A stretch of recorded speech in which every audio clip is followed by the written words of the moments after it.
and do kind of a small enough group, interrupt me, steer me if you want to do something a little bit different. So also a warning that you better try this at home, because otherwise why the hell are you here? And so it's definitely something that like people shouldn't be afraid of. People get really scared of mains voltage, and obviously you can kill yourself if you're dumb. But there are some things you can do to be safe, and you can do something like a smart device for $4 instead of buying an $80 Nest something or other. And you can get into this really easily, and hopefully I'll give you a little bit of the just very down and dirty practical stuff that'll, like when you get stuck, it will take you half a day instead of 4 days beating your head against a wall. Because I don't think you're going to have mastery of all this in 5 minutes, but I saw one in this room that was very practical last year, and so I'm trying to do the same.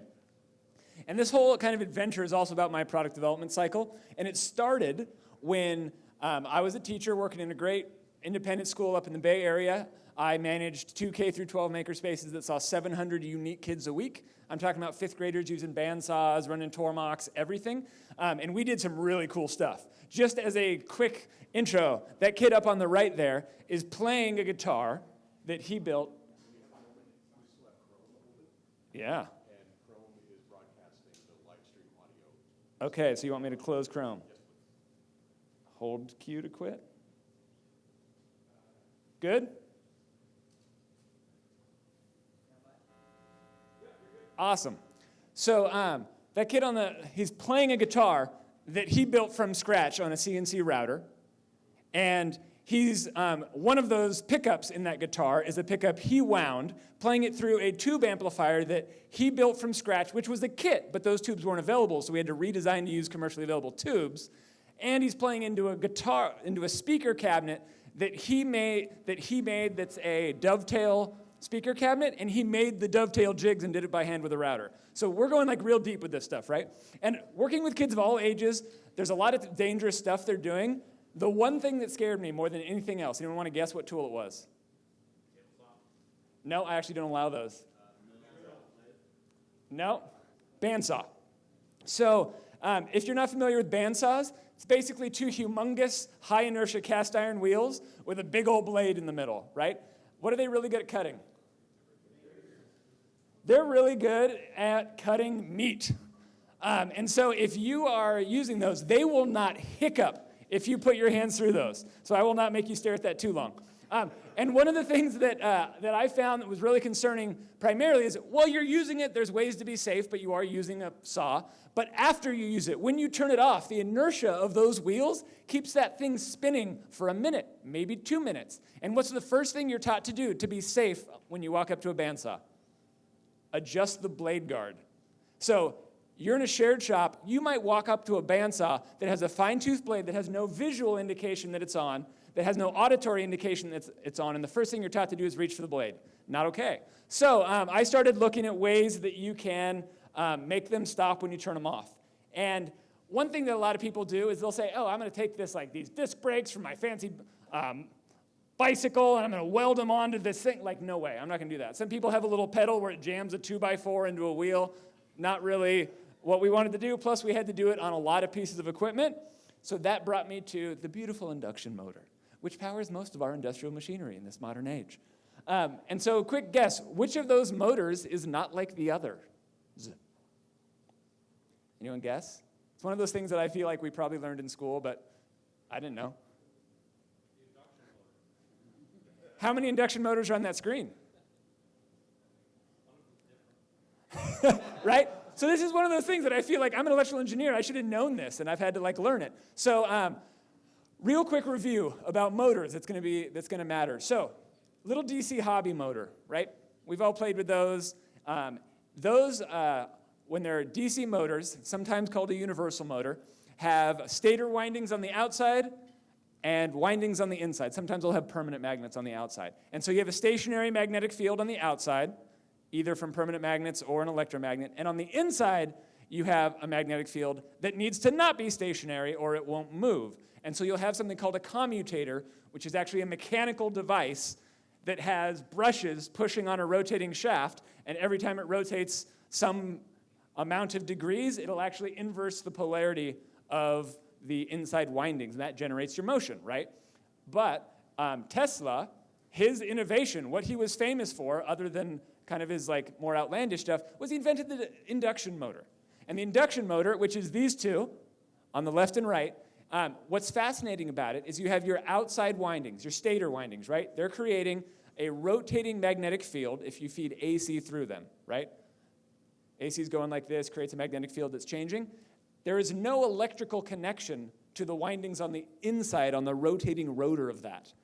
What happens is that magnetic field that's created on the stator induces a current onto the plates or the windings inside it, which create their own magnetic field, which interacts with the first one to make it rotate.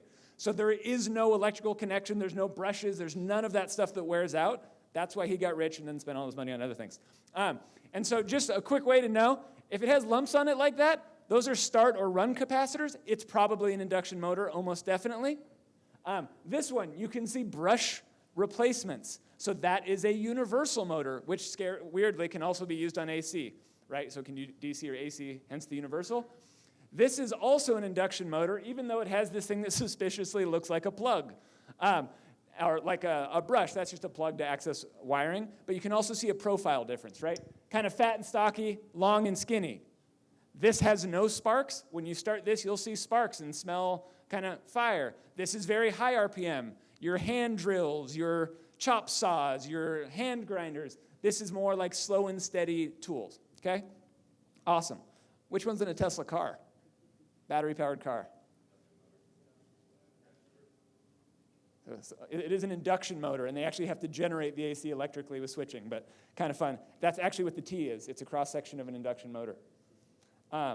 All right, so I knew I wanted to stop one of those induction motors, right? That's most of the tools I was worried about. I wanted to be able to actively brake it, bring it to a stop quickly and safely. Now, I did some research, went home. This is one of those, like, so excited, like, middle of the night, your wife's asleep next to you, and you're, like, staring at your phone for 3 hours instead of sleeping. That was very exciting to me. And there's three main ways. One is plugging. You basically just wire it up backwards with a switch and run it in reverse just long enough to stop it. That's actually an industrial thing that exists. And so, obviously, if the machine is not made for that, you're going to put an enormous amount of torque really quickly on things. And it is a little scary and dangerous. Wasn't going to do that. Other thing is capacitive braking. So similar to a universal motor, you can actually turn the motor into a generator. Right? On DC motors, that's super easy. You just short the leads and it stops. On an induction motor, it gets a little weirder because of that whole induced magnetic field. If you let the field collapse, it doesn't work anymore. So right here, you can see a graph of what the voltage out of the motor looks like if you just flip it off. Right? It kind of dissipates. And if you let it dissipate, there's no current in the inside, so it can't generate. And so you have to be really weird with capacitive braking. If any of you have used a drill press, and as soon as you turn it off, it kind of like 30% of its kinetic energy goes away, that's because they spend a little bit more on capacitive braking built into their motor, right? But even when it works well, it only takes off about 30% of the kinetic energy, right? Not really what I wanted. I wanted something a little more. You can see some pictures up there of me just wiring in some random start capacitors in, goofing around. And then here is actually one of my first prototypes for an induction brake. So lastly is DC injection, which, it's so weird we're going back and forth between AC and DC. If you take a AC induction motor and you put DC current into it, it will stop instantly. You can just wire a LiPo battery and go like this on your AC induction motor, and it'll just stop instantly. Now, if you do that too hard, you're actually going to damage the tool. But what DC does is it's a direct current into the stator windings, which creates a fixed magnetic field. And if there's any motion on the inside, that creates the opposite magnetic field on the inside, and it just wants to lock together, right? So it's really effective for braking, but even 12 volts can, slam a tool to a stop, which then you have mechanical things to work out. So as I was going into this, I recognized a few problems, and of course I had perfect foresight and knew exactly what these problems would be. And the first is switching. We're talking about, I'm doing single phase 110 here, so 2 kilowatt loads on the AC side and the DC side, and you got to switch between them. Other thing is just logical controls. And then lastly is how do I source that much DC without buying, having a transformer and all this kind of stuff that I was not willing to do. And I'll show you in a minute. The actual product that does all this is about this big, like hamburger box size. And so quick review of switches. If you look up there, are there any you don't recognize? On the left is mechanical, right? push buttons, stuff like that. Middle, does everyone know what these guys are? What are they? Relays, right? What about that guy up top? Contactor. Only difference between a relay and a contactor is generally made for kind of industrial motor loads. They normally break 2 contacts at a time instead of 1. They help prevent arcing. Basically a heavy-duty relay. You might have something that looks like that. It's called a motor starter. All that means is it's a contactor with thermal overload prevention. So basically you call it something else if you're Siemens, charge 3 times as much, and every time you do that, it gets ridiculous. And so one of my things was like, I can't be putting a contactor that costs $100 into my little product. That wasn't okay. What about over here? What's that guy? Solid state relay. What's that guy? Yeah, a lot less people are familiar, right? That's a Triac. We're going to talk a little bit about that today. And then the one next to it, SCR, silicon controlled rectifier. Those were not familiar to me. And so we'll be talking a little bit about how to use those and also all the things that break when you start using them. And so again, here's a picture of one of my first completely functional prototypes. So we've got, on my breadboard, right, kind of. And anyone have a guess what this guy is? No? Cost $6 on Amazon. It's called a fan motor control. We'll talk about why that matters later. That was one of the innovations that made me able to do it really cheaply. And then, of course, a little full-wave rectifier, some relay logic, right? No other control than relays. That's everything. It does all the switching. So if you do that wrong, that happens. And so this is actually a very special case that I was recreating to try and troubleshoot something that, if we have time later, we can talk about. That was actually a full mains short, sparking between multiple air gaps. It was this really weird kind of edge case. But inductive loads. So when we're switching and talking about inductive loads, right? I always forget if it lags or leads, but basically your voltage is out of phase with your current. This can be a motor. It can be the coil of a solenoid. It can be even a heater that's wound. It might have a little bit of some inductive properties. And this is something I knew intellectually, right? But then until you see an arc, that kind of scares you at mains voltage, or how about you're putting 170 volts DC into a huge inductor, a motor, and then trying to open it, right? You will not open it, right? You could do that with an industrial contactor, and the thing's going to light on fire. It's like really scary, and so obviously I'm doing that over and over again in my product, so I had to be a little careful. And just as a quick review for those that don't know, whether you're using a micro switch or a relay, it's the same thing inside. They're just these little contacts butting up against each other. And on the right here, you can see new contact, old contact. This is very normal for a contact to look like that after a couple years. That's not a terrible condition contact. And so you can imagine things start getting really bad electrically when you let that happen. So how do you fix it?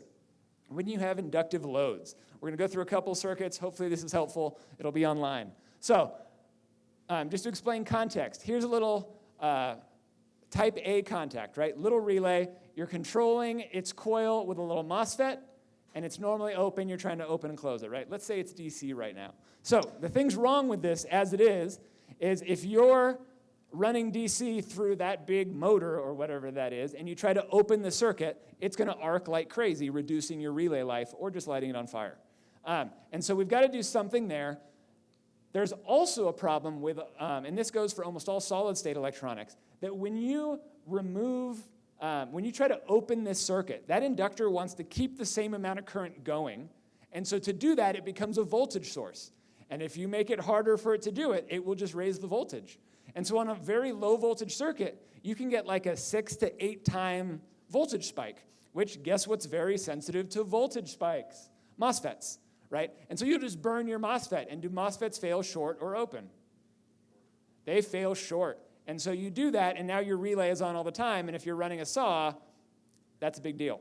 And so there's a few things you can do. If you look it up on the internet, this is what you'll see. And this is the road I went down at first, and it does not really work. One is you do what's called an RC snubber, right? Basically a simple filter where you try to take the leading edge out of a voltage rise, right? If you're running some little tiny inductive load, that's probably fine.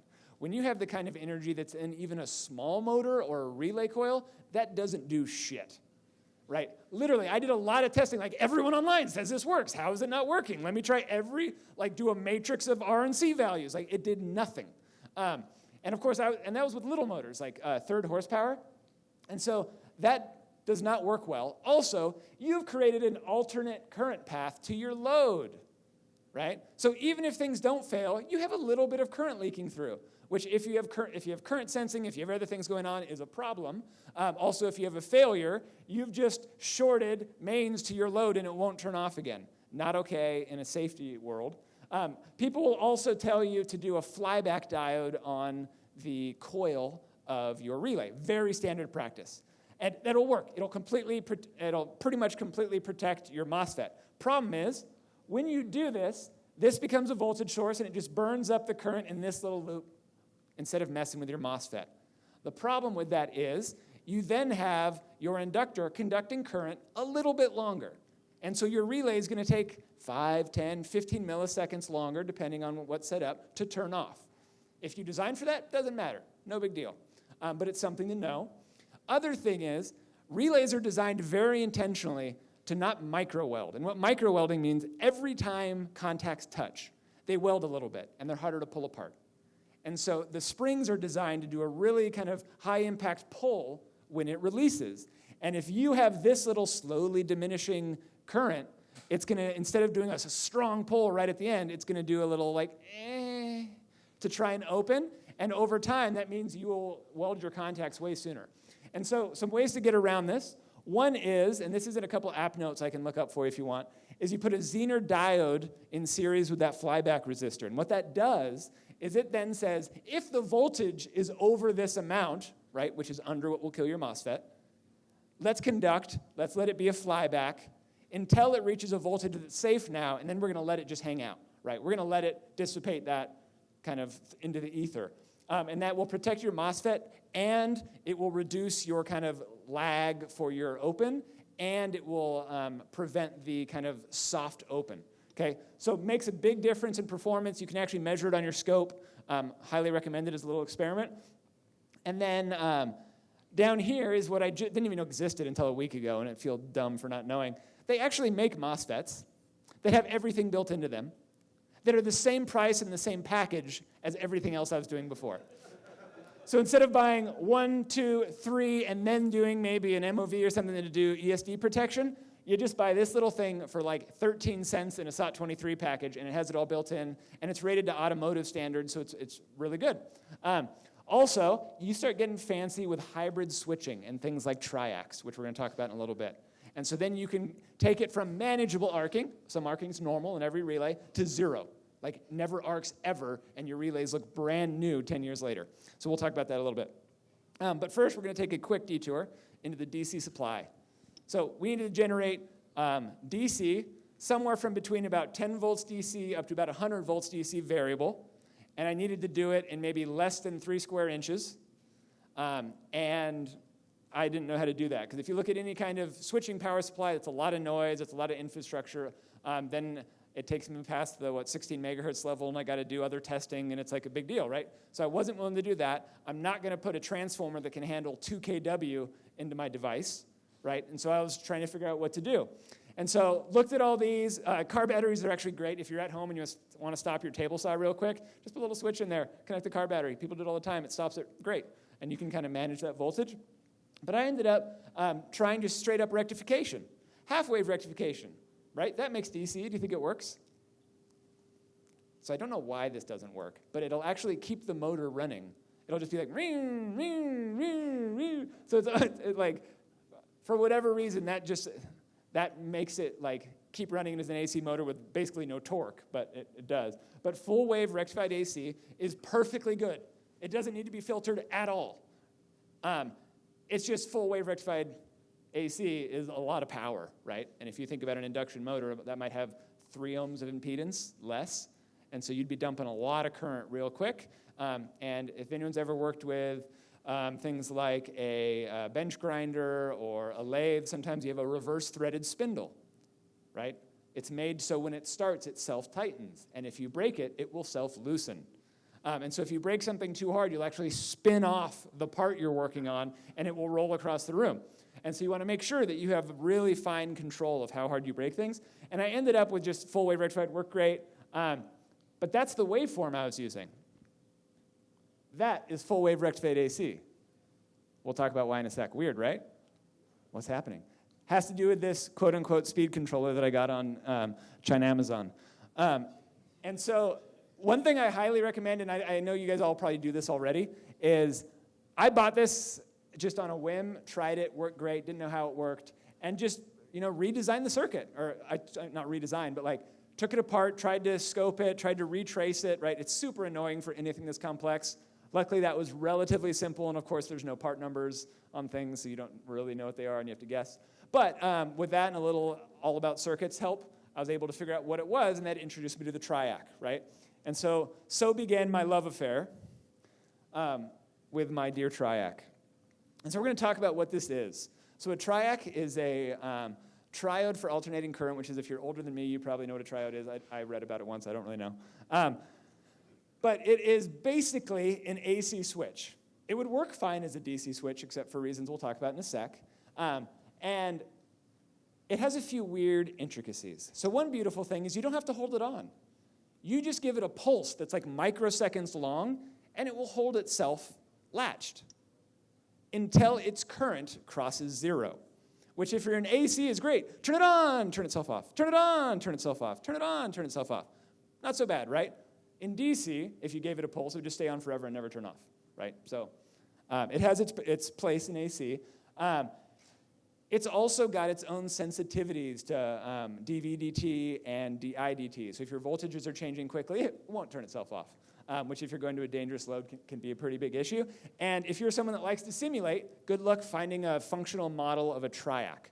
I have tried a million different ways and a million different softwares. You go onto like Circuit Lab, which isn't full featured, but literally you drag the Triac over and it gives you a cannot be simulated warning. And it's really tough because you got to do a little more testing. But I want to talk about how this works. So hopefully this isn't too in the weeds. I hope this is helpful. So simple circuit up here. We got mains coming in, right? Any AC waveform. You're going through some load. I have the Triac on the low side here. You could just as easily do it on the high side. And little switch. So when you close that switch, a small amount of current will flow through this gate terminal and out, which turns it on, right? And it basically just keeps itself on all the time. So that is you could use a low current switch to switch 50 amps of AC, right? Works really great for on-off. So you can see kind of the waveforms, right? There's the incoming waveform, it's off, oh yay, we turned it on. Here, so let's say you had a three-way switch, you got it off, you go to B, you have the circuit we had before, you go to C, and this tiny little diode, right? That's like a 1N4001, right? Tiny little diode is allowing you to do half-wave rectification on AC, right? It basically just turns off for the half cycle because current can't flow back out of the gate, right? So real easy rectification. So you can go off, turn it off, or on, off, on, or just half-wave rectified. Good so far? Not too much? Good. Or you could do something called phase control. So this beautiful little animation here that I spent a lot of time on shows how you can actually control the conduction angle. And so you can take AC through it, but every time that waveform comes up, it charges this little capacitor, which then, when it reaches a preset voltage, discharges through the diac, the dirty little brother of the Triac, which is basically a device that once it reaches a certain voltage, it will close and then open again. It's kind of like a fast Zener diode-ish. You can sometimes simulate with like 2 Zener diodes back to back. And so by changing this resistance, you change how fast this charges, and you end up being able to conduct everywhere from this tiny little piece of the waveform all the way to a full AC waveform. Okay? Your vacuum, that's probably how it works.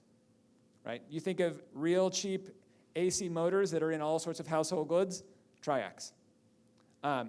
And it's like so prevalent, we knew nothing about it. And so I actually ended up with this beautiful little full wave rectified DC signal. I did phase firing on through a Triac, and then ran that through a full wave rectifier, right? There's slightly easier ways to do it. That's what I ended up doing.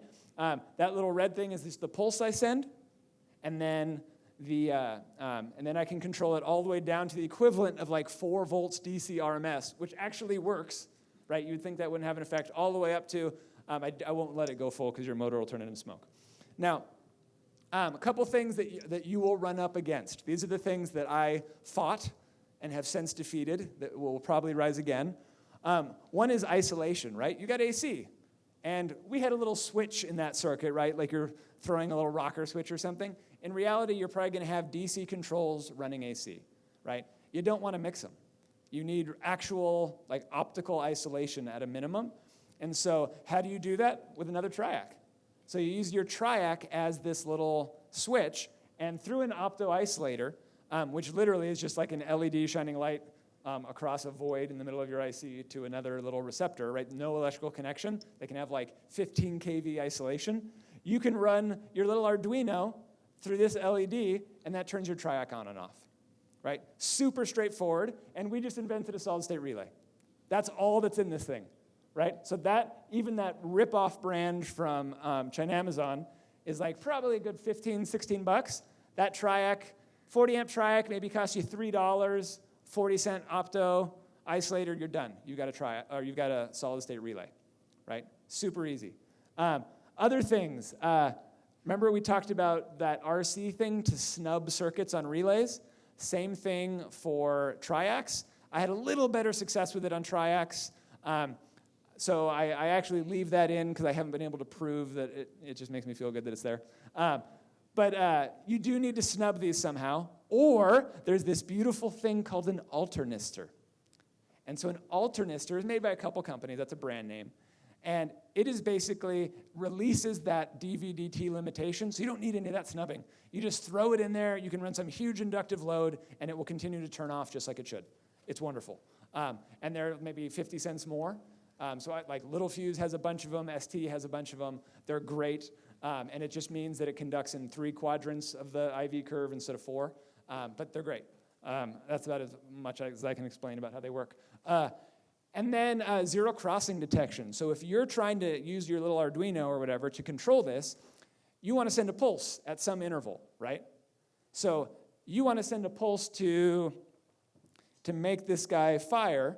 You need to know where that AC waveform hits 0 so you can time when you want to pulse to. Because guess what? If you overshoot a little bit and you fire here, you just went from like 1% power to 100% power just because you messed up that little bit. And so there's ways to do zero crossing detection. And I'm not going to talk about a lot of them right now. Just know it's a thing. There's some circuits. They're kind of annoying. It's something you'll have to deal with. And there's also, it's built into a lot of devices. So if you buy a solid-state relay or some Triacs, they will only switch on at the zero crossing, meaning you can't do that fancy phase firing I was showing you. It'll wait till the next half cycle and then turn on, right? Which might be great, because then you don't have really high spikes, right? You're not going from 0 to 100 volts instantly, but won't do phase firing. And you want to get what's called like a random firing Triac, right? It's just one of those things on a data sheet. Other just little thing to know, snap-on. So when you're adjusting that little the AC adjustment circuit I showed earlier, do you guys remember the old like Coleman like actual lanterns where you like try to turn it on, then it's all of a sudden at full blast and you have to turn it back down? They operate like that a little bit because that resistor or that capacitor will hold charge. There's a really easy circuit to get rid of that. You can look this up later. It's like 3 components, and it gets rid of snap-on completely. And then that's enough on that page. Now, fun thing about Triacs, another fun thing, even though I love them, is they dissipate 1 watt of heat for every amp that flows through them. So let me say that one more time. A watt for every amp. So if you're running a 10-amp vacuum, that's 10 watts of heat all the time. And so on your vacuum, you will normally find it bolted to the cast iron frame of the assembly, right? And so like that is a huge amount of heat. Luckily, I'm doing very short duration DC bursts, like a second, 2 seconds. I can get away with a reasonably sized heat sink, and I'm okay. But if you're running that full time, that's why SSRs come on a heat sink 5 times as big as the actual product, because they dissipate a lot of heat.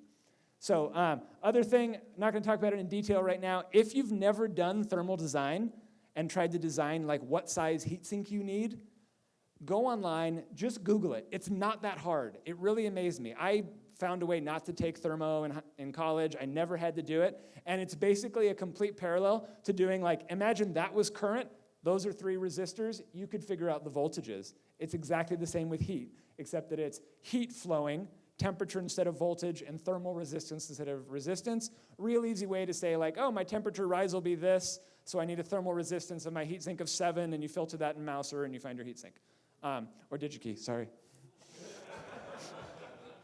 And so that's something that I spent a lot of time dealing with and that I hope helps a lot of you. And we talked a little bit about switch types. I'm not going to hash on that, but it gets really beautiful when you start talking about hybrids. And so we talked about one of the advantages of a relay is that when it's conducting, you have almost zero resistance, right? It's a piece of copper. Versus the Triac, which is you can make commutate better, right? It can turn on and off better, but you're dissipating a huge amount of power, which not only is like a waste of energy, but then you have a lot of heat to deal with in your enclosures. And so you can do interesting things where if you really care about commutation, you can do them in series, relay, Triac, and you can turn it off and on. You can I should have made a little video for this, but so you can close your relay, then close the Triac, right? So you have no make arcing. And then when it's time to turn it off, you open your Triac, then open your relay. And so your relay never sees anything gnarly, but you have the cost of heat. Here, you can do the same thing, right? So if there's the Triac does all the opening and closing, but then once the relay closes, takes itself out of the circuit, so you're not burning up power, right? So hybrid relays are super effective. One problem, though, is a little bit more cost. But again, alternate current path to load. If you're doing a safety device, they don't want a way that when it's off, someone can get electrocuted or a tool can turn on. So it might not be your context. Your lamp turns on in the middle of the night. Who cares, right? And then I want to call out this company. I don't use them, but I hacked one of their products, and it blew my mind. So they actually make a 2-terminal product that is arc prevention for relays, right? And I'd always wondered, how do you do that with 2 terminals? You have no control, how are you doing that? And so I bought one and spent almost a day depotting it. And then actually was able to read part numbers and stuff, and it was actually ingenious. So they're using a Triac in parallel with 2 contacts, and what they do is they actually use the induced voltage spike, charges an inductor, which then runs the circuit for that few milliseconds to close the Triac until that energy dissipates, and then it just takes itself out. It was the smartest thing ever. I called them. I was like, so how much would it be to license what you do? But it was just really elegant. It's 12 components. I was really, really impressed. So I don't use their product, but I thought it was pretty cool. Now, safety. So it's not that I did these all wrong first, but it might be. So one is shocks, right? You get your 12-volt tickle, who cares? When you're prototyping with AC, it's really easy. You get comfortable, right? You're messing around. You're used to just reaching in and probing things. It's really, really, really hard to break that habit. And if you're plugged into the wall, you've got a 20-amp breaker upstream protecting you, maybe. That's not going to do anything. GFCI might help a little bit. You want to make sure you're plugged into a GFCI. And I've tripped those a number of times, and they're really pretty good. And the other thing is I actually built a box that has selectable breakers, right? And so it's super easy to make, right? It has a little power voltage reading on it. It cost me $50. And when I'm working, if I know I'm not going to have a big load, I put it on the 1-amp breaker, right? So then if something goes wrong, it's limiting the energy a little bit. Because that 20-amp breaker in your house could source about 1,000 amps for a few milliseconds before it opens. And that's going to melt a screwdriver. That's going to that can do some big damage. And so then it's not only electrocution, it's the inside of your Triac exploding and throwing part of the case at your eyes, right? They would literally, electronics will physically explode from the heat expansion, right? Sometimes if you have moisture in them, sometimes just because the junction gets so hot. And so you really want to be careful of how much energy is possible to get into your circuit. Because, or in my house, my wife yells because the router in our house is the first thing to go out with low voltage. And so, really? I never even got a warning. Oh, okay. So then give me 30 seconds. I'll wrap up the rest. Differential measurement. Don't ground things through your scope. Look up differential measurement on your Wriggle scope. Survive. It's great. High power loads. Don't recreate everything. You can use a hairdryer, and it's remarkably effective. You get that little thing and put it in a bath of oil. Don't go crazy inventing loads. They exist for $10. You can get an amazing load. And then just really quick to show you this video. This is actually what my product does now. So you think about this disc sander on the right. That thing spins. When you turn it off, it spins for about 1.5 minutes. That can be a bandsaw. That can be a table saw. So instead of that, you take something, you plug it into this magic box, right? You don't wire anything. You just plug it into a box. And then when you turn it off, it stops right away. And we're going to finish UL in January and hopefully be selling. So that's it. Thank you.